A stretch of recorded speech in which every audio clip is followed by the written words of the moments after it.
"My child needs a father," the widow said to the man untouched by love for 7 years. Witness this unbelievable, true inspired story right here on Whisper of the Past.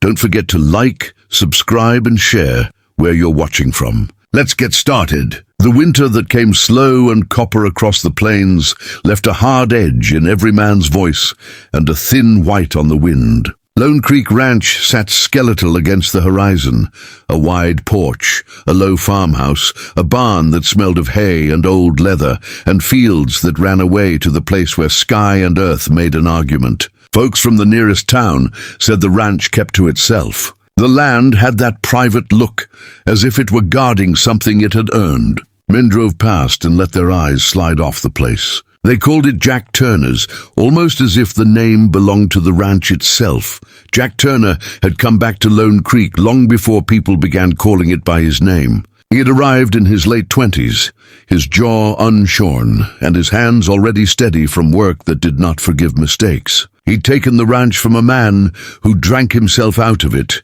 and had traded the talk of the town for the quiet certainty of fence lines and cattle. Over the years, he learned to measure a man by what he could mend and what he would keep.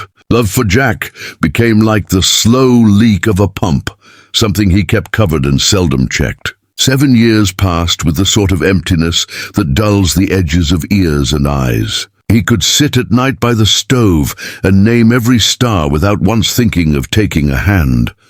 Evelyn Carter and her boy Tommy came to Lone Creek in the spring when the snow melted into a wish. She came from 2 counties over, walking with a bundle and a look about her that said she had no illusions left to shed. The prairie had browned her cheeks, but it was her throat that hardened into the resolve of a woman who had learned to do the jobs men sometimes left unfinished. Widow. Folks called her that in town, and they meant it the same way they meant to pass a plate, with an intention to be polite and keep distance. Tommy, no more than 5, clung to the rim of a hat that hung too big for his head. He had his mother's eyes, a quick kind that softened when he laughed and tightened when he worried. He loved horses for the simple, reckless reasons of young boys, and he trusted strangers like a child trusts the sun, until the shadow of a man proved otherwise. Evelyn had come because she had to. The farmer she had married left in a fever 2 winters past, and the mortgage did not wait for grief. Milk grew thin, and the baby teeth of bills bit harder than hunger. In town, she worked at the mercantile and scrubbed at the boarding house in the evenings. Money was a lean, plain thing that bought the necessities and left no room for a man. But Tommy wanted what he wanted simply, a steady hand by the stove, a voice that would say good night and mean it. Evelyn had watched other children in Sunday school pat their fathers on the knee and aced the questions about cattle and prayer. Seeing that, she had set her jaw and gone to Jack Turner. She found him in the barn, hands busy with a gate hinge and a mind that wore sorrow like an old coat. Jack's face, when she said the words, looked like a landscape unfrozen too fast, shocked, a little raw at the edges. "You don't know me," she said. Her voice was even, the sort of even people used when they had practiced alone. "No." Jack wiped his hands on his coat. The gesture was small, but it betrayed the old courtesy. "I know your name. My husband is gone." She stopped so Tommy wouldn't see the tremor in her fingers. "There's the mortgage. Tommy needs a man, someone to stand for him. I thought you might." People like Jack lived by a currency built of such offers, trust, sweat, and the pledge of one's word. He had never been a man for promises, and yet here was a plea that did not demand pomp. It wanted a steadiness he admired but had not granted himself. He remembered being a boy and waking to a kitchen with no one in it and a pocket light as a moth. He remembered learning to feed himself on good bread or none at all. There are debts the past hands on, and some mornings even a hard man finds them too heavy to ignore. He thought of the pasture in summer, of a boy's laugh carrying between the rows like the sound of water. The idea of a small life tethered to this place, his place, struck him somewhere he hadn't felt in years. "All right," he said, not as a pronouncement but as a raw, practical thing. "You take the main room. I'll keep the barn in order and make sure there's feed. If you want work, there's always the chores. I'm not much at talking about feelings, Mrs. Carter. I'm better with fence posts," she answered with a look that was half gratitude and half relief. And Tommy, peering from behind her skirt, grinned like he had found a secret. Spring came with a good rain. The land rewarded the patient and chewed through the unsteady with indifference. Jack kept to his routines, but where there had once been an easy silence, new sounds crept in, Tommy's small voice arguing with the dog, the creak of a children's swing in the wind, Evelyn calling from the kitchen for some small knife or to know whether a horse needed shoeing. Jack found that the presence did not consume him, as he had suspected. It filled the rooms like light. He would come in from the field and for the first time in years hang his hat and find his boots dusted with the blue of belonging, not solitude. People at the mercantile noticed how the ranch changed. "Turner's been softening," they said, which is to say, they saw a man allow himself to be altered. There were nights when the three of them sat at the table, the lamplight making small pools on their faces, and Jack would quietly listen as Evelyn told a story of cities she'd never seen, and Tommy mispronounced words that he meant to carry into manhood. The rancher's laugh, though infrequent, came when it was needed. His hands would rest for a moment on the table as if to anchor himself. Love in the plains grew slowly, like grass through sod, like the stubborn green that finds cracks in rock. Not everything glided toward ease. The town had its share of men who met change with a narrow eye. A neighbor, small-minded and sharp-tongued, muttered that Jack had traded sense for sentiment, that a man's place was to keep his house to himself. When a stranger rode into camp one evening, slick black hat, a drawl that did not belong to these parts, the old talk found new provocation. Men misread hospitality for softness, and with soft men, a man can be tempted to show his strength. The stranger brought trouble that the ranch had not invited, a herd of cattle with a shadow of rust on its name, a creditor with teeth that needed to be fed. He spoke smooth and slow, but his eyes were hungry. Jack watched him like a hawk watches a rabbit, patient, with a hardness that had kept him safe for years. When the stranger suggested a deal that would have flooded Lone Creek with more cattle than the land could bear, Jack said no. He said it simply, and the man, unused to being refused, let steel rise where words once lived. Evelyn saw the change that gathered in Jack like storm clouds.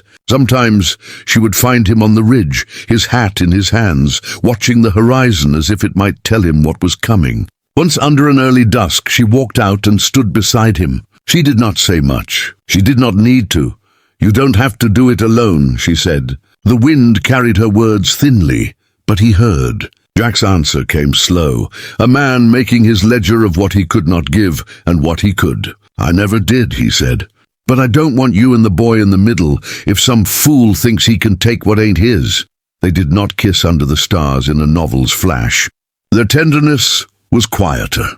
Jack making a name for Tommy on the day the boy learned to ride, Evelyn bringing him stew on nights he had stayed late to mend a fence. These small gestures collected into something that might have been marriage in another life. For all that, Jack kept his old shape of reserve, because a man who had given his heart once had a way of guarding what remained. When the man with the smooth tongue decided he would not be denied, the land shook with an answer that had nothing to do with civility. It was moonless when the cattle were driven in the night, the hooves dull thunder in the dark. Jack found tracks that told him what had been done. He rode at dawn, and a dozen men from the town turned their horses' heads, more ready to watch than to help. The stranger's men were bullies, with the kind of bravado money can buy. They took what they believed they could claim by force. Jack might have ridden away. He might have written the loss down as another strange account of the plains. But a man holds a place in him that counts for the small things as much as for the big, and he could not stand the thought of Evelyn and Tommy waking to a field emptied of its promise. He rounded up what help he could and confronted the rustlers by the river. Words were not enough.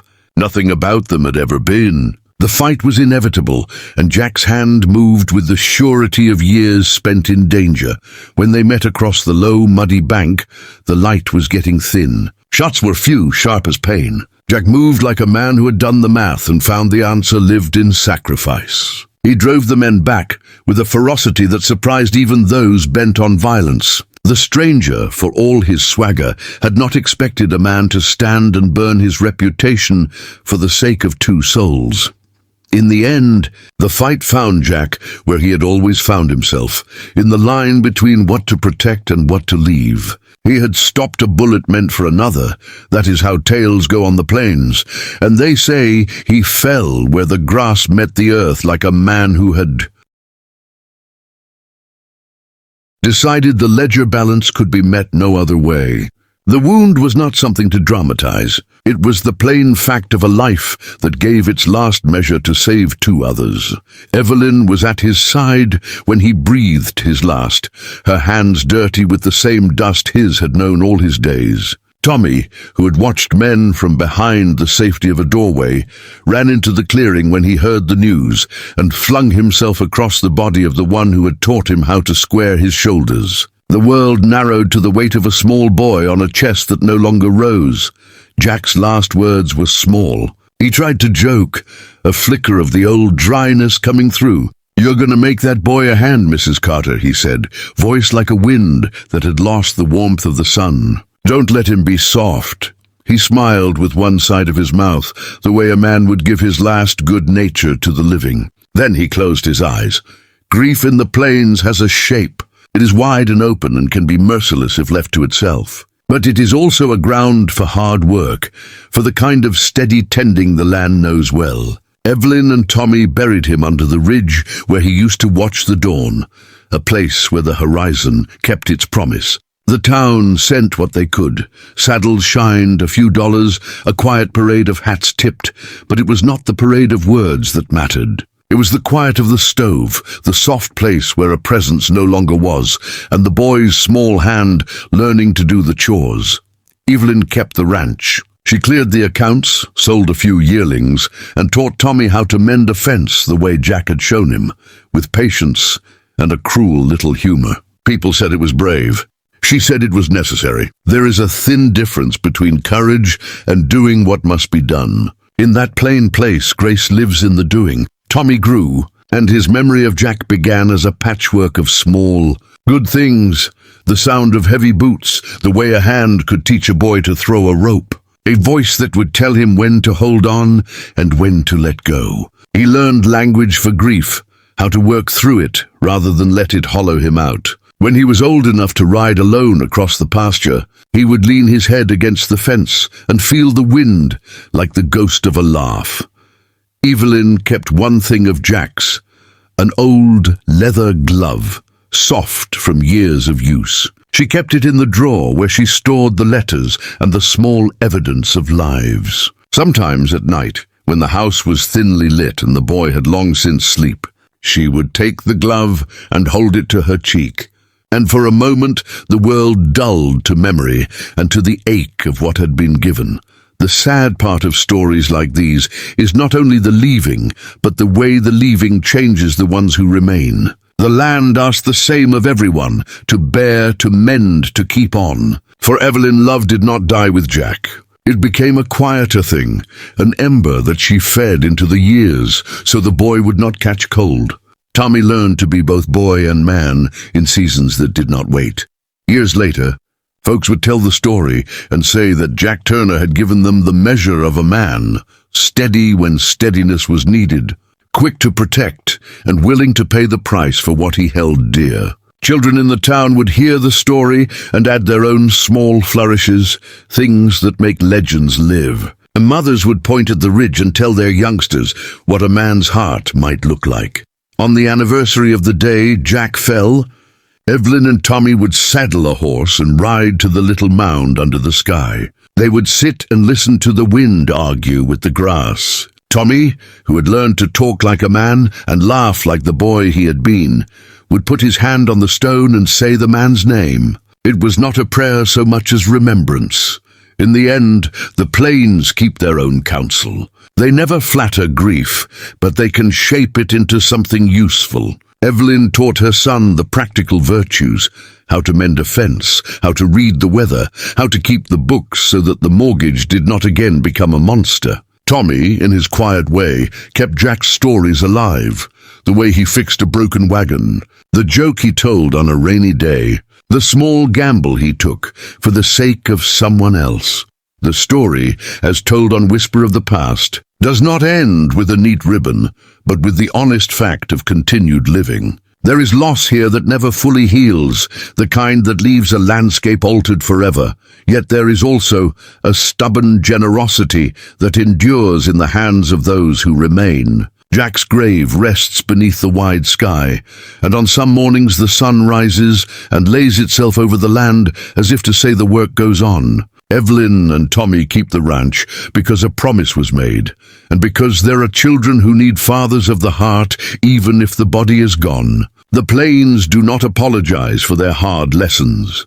They simply continue. And sometimes, when the wind comes down off the ridge and the world seems too big, there is a small, stubborn comfort in the memory of a man who stood his ground so another might live.